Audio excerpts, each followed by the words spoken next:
Hi friends, ಎಲ್ಲರೂ ಹೇಗಿದ್ದೀರಾ? ನಾನು ಚೆನ್ನಾಗಿದ್ದೀನಿ, ನೀವು ಚೆನ್ನಾಗಿದ್ದೀರಾ ಅಂತ ಅನ್ಕೊತಾ ಇದ್ದೀನಿ. ಉತ್ತರ ಕರ್ನಾಟಕ ಅಡಿಗೆ ಜೊತೆ ನಾನು ನಿಮ್ಮ ಮನೆ ಮಗಳು ಭುವನ.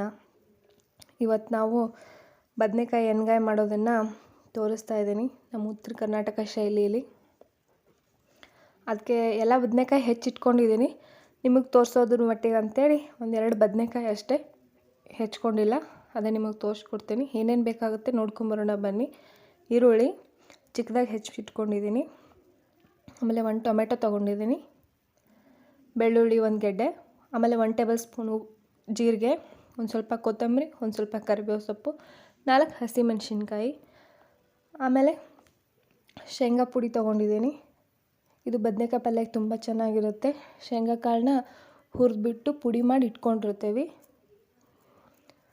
ಆಮೇಲೆ ರುಚಿಗೆ ತಕ್ಕಷ್ಟು ಉಪ್ಪು, ಸ್ವಲ್ಪ ಅರಿಶಿನ ಪುಡಿ ತೊಗೊಂಡಿದ್ದೇವೆ.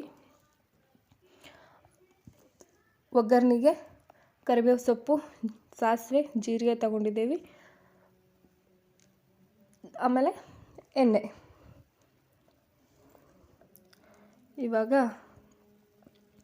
ಬದನೆಕಾಯಿ ಹೆಚ್ಕೊತಾ ಇದ್ದೀನಿ ನೋಡಿ, ನಿಮಗೊಂದು ಐಡಿಯಾ ಬರಲಿ ಅಂತ. ಇದು ತೊಟ್ಟು ಇರಬೇಕು, ಮುಂದ್ಗಡೆ ಸ್ವಲ್ಪ ಹೆಚ್ಕೊಂಡು ಆ ತೊಟ್ಟು ಇಟ್ಕೋಬೇಕು, ಅದೇ ಟೇಸ್ಟ್ ಚೆನ್ನಾಗಿರುತ್ತೆ. ಹಿಂಭಾಗದಲ್ಲಿ ಈ ಥರ 4 ಪೀಸ್ ಆಗೋ ಥರ ಕಟ್ ಮಾಡ್ಕೋಬೇಕು. ಹುಳ ಅದು ಆಗಿದೆ ಅಂತ ಆವಾಗಲೇ ಚೆಕ್ ಮಾಡ್ಕೊಳ್ಳಿ ಹೆಚ್ಕೊಂಡಾಗಲೇ. ಇವಾಗ ನೋಡಿ ಇನ್ನೊಂದು ಹೆಚ್ಕೊತಾ ಇದ್ದೀನಿ. ಈ ಥರ ಹೆಚ್ಕೋಬೇಕು.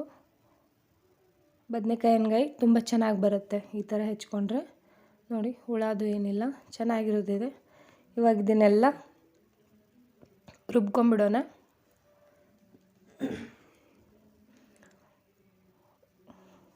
ರುಬ್ಬೋ ಕಲ್ಲಿಗೆ ಹಾಕ್ಕೊತಾ ಇದ್ದೀನಿ. ಟೊಮೆಟೊ, ಈರುಳ್ಳಿ, ಆಮೇಲೆ ಹಸಿಮೆಣಸಿನ್ಕಾಯಿ,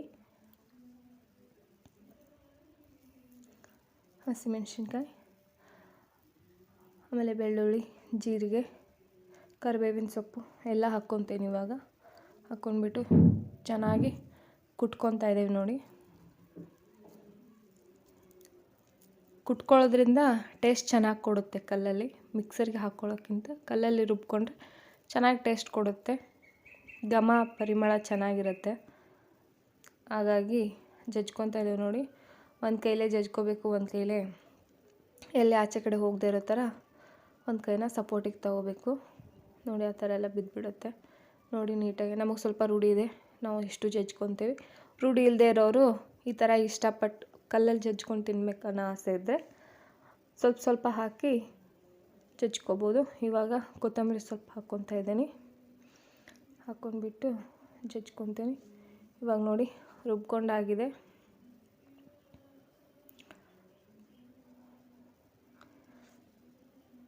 ನಾವು ಇದರಲ್ಲೇ ಅರಿಶಿನ ಪುಡಿ ಆಮೇಲೆ ಉಪ್ಪು ಎರಡೂ ಆ್ಯಡ್ ಮಾಡ್ಕೊಂಡಿದ್ದೀವಿ. ಅದನ್ನು ವಿಡಿಯೋದಲ್ಲಿ ತೋರ್ಸೋಕ್ಕಾಗಲಿಲ್ಲ, ಸಾರಿ.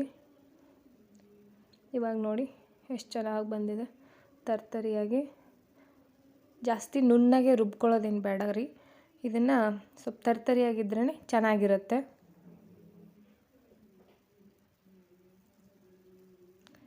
ಇವಾಗ ಬದನೆಕಾಯಿಗೆಲ್ಲ ಒಳಗಡೆ ತುಂಬ್ಕೊಂಬಿಡೋಣ ಇದನ್ನು, ಸ್ಟಫಿಂಗ್ನ.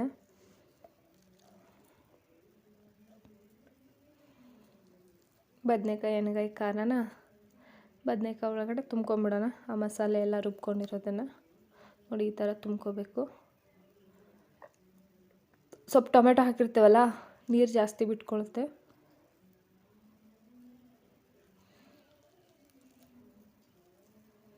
ನೋಡಿ ಎಷ್ಟು ಚೆನ್ನಾಗಿ ತುಂಬ್ಕೊತಾ ಇದ್ದೀವಿ.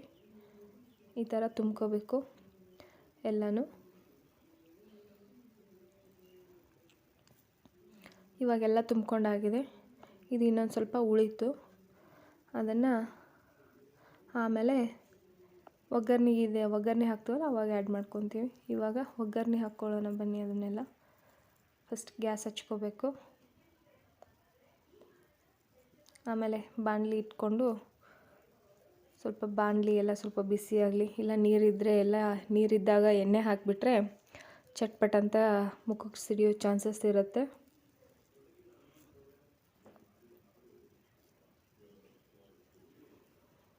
ಇವಾಗ ಒಂದು 3ರಿಂದ 4 ಟೇಬಲ್ ಸ್ಪೂನಷ್ಟು ಎಣ್ಣೆ ಹಾಕ್ಕೊತಾ ಇದ್ದೀವಿ. ಎಣ್ಣೆ ಹಾಕೋದ್ರಿಂದ ಸ್ವಲ್ಪ ಎಣ್ಣೆ ಜಾಸ್ತಿನೇ ಹಾಕಿ, ಅಂದರೆ ಎಣ್ಗಾಯಿ ಪಲ್ಯ ಚೆನ್ನಾಗಾಗುತ್ತೆ. ಹೆಸರಲ್ಲೇ ಇದೆ ಅಲ್ವಾ ಎಣ್ಗಾಯಿ ಅಂತ. ಹಾಗಾಗಿ ಇವಾಗ ಅದು ಕಾದಿದೆ ಎಣ್ಣೆ, ಕರಿಬೇವು ಸೊಪ್ಪು ಆಮೇಲೆ ಸಾಸಿವೆ ಜೀರಿಗೆ 2 ಒಗ್ಗರಣೆಗೆ ಹಾಕ್ಕೊತಾ ಇದ್ದೀವಿ. ಇವಾಗ ಅದು ಚಟ್ಪಟ್ ಅನ್ನುವಾಗ ಒಂದೊಂದು ಬದನೆಕಾಯಿನ ಅದಕ್ಕೆ ಹಾಕ್ಕೊಳ್ಳೋಣ. ನೋಡಿ, ಒಂದೊಂದಾಗಿ ಹಾಕ್ಕೊಳ್ಳಿ. ನೋಡಿ ಎಷ್ಟು ಚೆನ್ನಾಗಿ ಕಾಣಿಸ್ತಾ ಇದೆ ಇವಾಗಲೇ. ನೋಡಿ, ಅದನ್ನು ಸ್ವಲ್ಪ ಎಣ್ಣೆಲಿ ಫ್ರೈ ಮಾಡ್ಕೊಳ್ಳೋಣ. ಸ್ವಲ್ಪ ಆ ಕಡೆ ಈ ಕಡೆ ಎಲ್ಲ ಎಣ್ಣೆಲಿ ಫ್ರೈ ಆದ್ರೇ ಟೇಸ್ಟ್ ಚೆನ್ನಾಗಿರುತ್ತೆ. ಹಾಗೆ ಒಂದೇ ಸಾರಿ ಹಾಕಿದ ತಕ್ಷಣವೇ ಎಣ್ಣೆಲಿ ಹಿಂಗೆ ಕೈಯಾಡಿಸ್ದೇನೆ ನೀರು ಹಾಕಿದರೆ ಅಷ್ಟೊಂದು ಚೆನ್ನಾಗಿ ಕುದಿಯಲ್ಲ, ಟೇಸ್ಟು ಚೆನ್ನಾಗಿ ಬರಲ್ಲ. ಇವಾಗ ಉಳಿದಿತ್ತಲ್ಲ ಅದು ಮಸಾಲೆ ಕಲ್ಲಲ್ಲಿ, ಅದನ್ನೆಲ್ಲ ಇದಕ್ಕೆ ಹಾಕ್ಕೊತಾ ಇದ್ದೀವಿ. ಇವಾಗ ಹಾಕ್ಕೊಂಡು ಇದು ಕುದಿಯೋದಕ್ಕೆ ಎಷ್ಟು ಬೇಕಾಗುತ್ತಲ್ಲ ಅಷ್ಟು ನೀರನ್ನು ಇವಾಗ ಆ್ಯಡ್ ಮಾಡ್ಕೊತಾ ಇದ್ದೀವಿ. ನಿಮಗೆ ಮಸಾಲೆಯಲ್ಲಿ ಉಪ್ಪೋದು ಸ್ವಲ್ಪ ಕಡಿಮೆ ಅನಿಸಿದರೆ ನೀವು ಇದರಲ್ಲಿ ಆ್ಯಡ್ ಮಾಡ್ಕೋಬೋದು, ಅದು ಮಿಕ್ಸ್ ಆಗುತ್ತೆ ಎಲ್ಲ.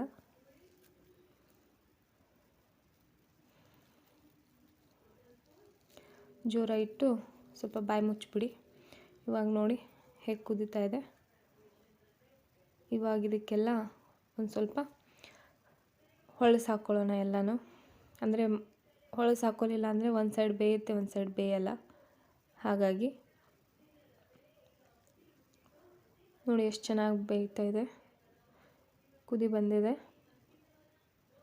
ಇವಾಗ ನೋಡಿ 5 ನಿಮಿಷ ಆದಮೇಲೆ ಈ ಥರ ಕುದ್ದಿದೆ.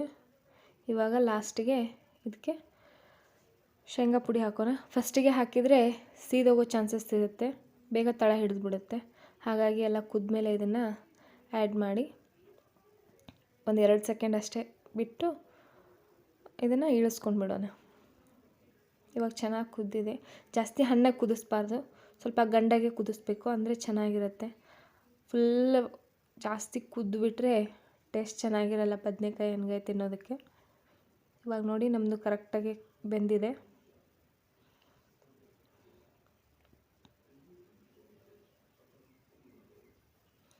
ನೋಡಿ ಇವಾಗ ಆಗಿದೆ ಇದು. ನೋಡಿ ಎಷ್ಟು ಚೆನ್ನಾಗಿ ಕಾಣಿಸ್ತಾ ಇದೆ.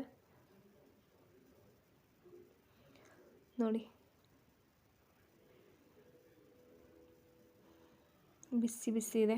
ಬಿಸಿ ಬಿಸಿ ಎಣ್ಗಾಯಿ ಜೊತೆ ರೊಟ್ಟಿಗೆ ಸೂಪರ್ ಕಾಂಬಿನೇಷನ್. ನಮ್ಮ ಸೈಡ್ ತುಂಬ ಫೇಮಸ್ ಇದು ಬದನೆಕಾಯಿ ಎಣ್ಗಾಯಿ.